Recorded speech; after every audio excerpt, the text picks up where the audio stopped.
نحمده ونصلي على رسوله الكريم اما بعد السلام علیکم ورحمۃ اللہ وبرکاتہ۔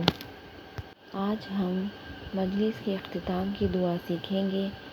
یہ دعا پڑھنے سے کوئی بھی گناہ یا غلطی اگر ہو جائے تو اس کے لیے کفارہ بن جاتی ہے۔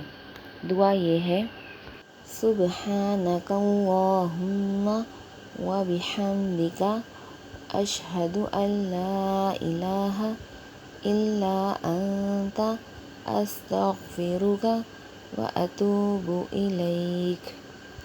سبحانک اللہم وبحمدک اشہد ان لا الہ الا انت استغفرک واتوب الیک۔ میرے ساتھ آپ بھی ثواب کے حصے دار بنیے اور ثواب کی نیت سے ویڈیو کو لائک، شیئر، سبسکرائب ضرور کریں۔ جزاک اللہ خیرا۔